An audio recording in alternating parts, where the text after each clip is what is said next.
Uma constelação de povos.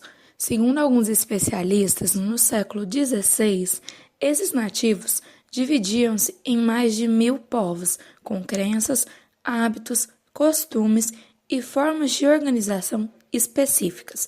Eles falavam cerca de 1.300 línguas distintas, a maioria das quais agrupadas em dois troncos linguísticos principais, o tupi e o macro-G.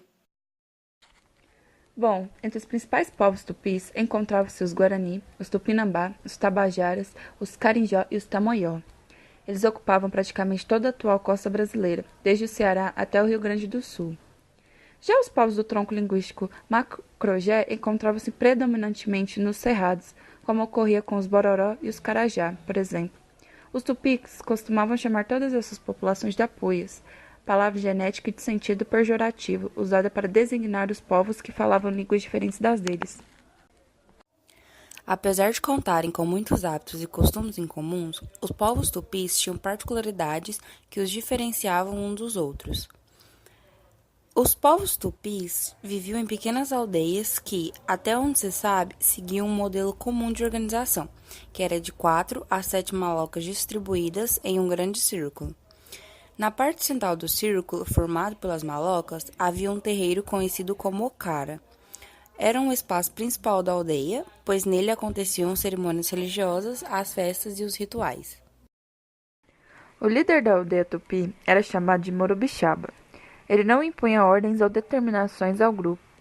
Seu papel era servir de conselheiro intermediário às relações entre as pessoas para evitar conflitos.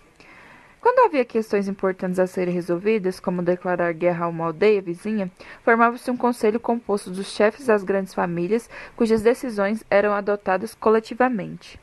Bom, a base material sobre a qual se apoiava as sociedades indígenas em geral, antes da chegada dos portugueses, era a apropriação coletiva da natureza. A ausência da propriedade privada, aliada à inexistência de um poder político forte e centralizado, imprimiu às comunidades indígenas a um caráter altamente igualitário, ou seja, de modo geral não existiam privilégios nem divisões de classes, nem desigualdade social. A divisão sexual do trabalho. A divisão do trabalho era feita de acordo com o sexo e a idade. Geralmente, atividades como derrubar árvores, caçar, pescar, preparar a terra para o plantio, construir malocas, armas e canos ficavam a cargo dos homens.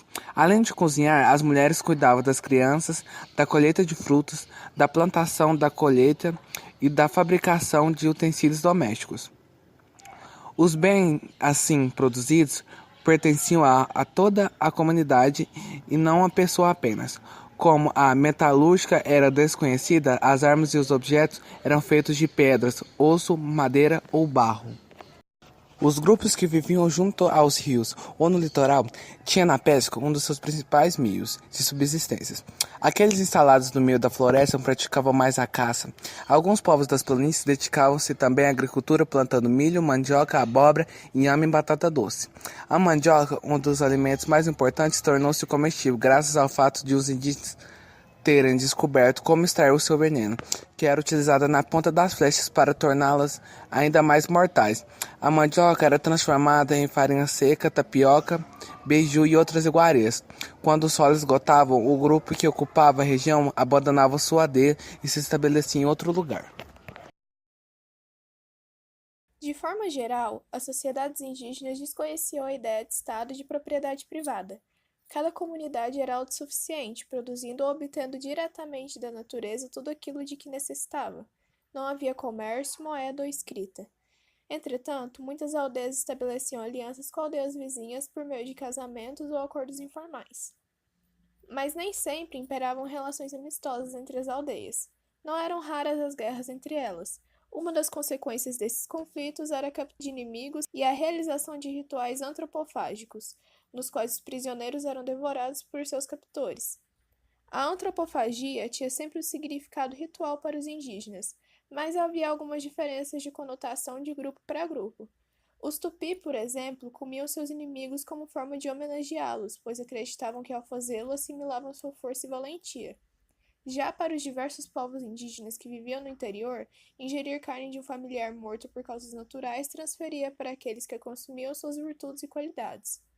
No século XVI, muitos europeus viam na antropofagia dos indígenas americanos um sinal de barbarismo e passaram a julgar as populações do continente como incapazes de se autogovernar. Esse foi um dos argumentos usados para justificar a colonização da América.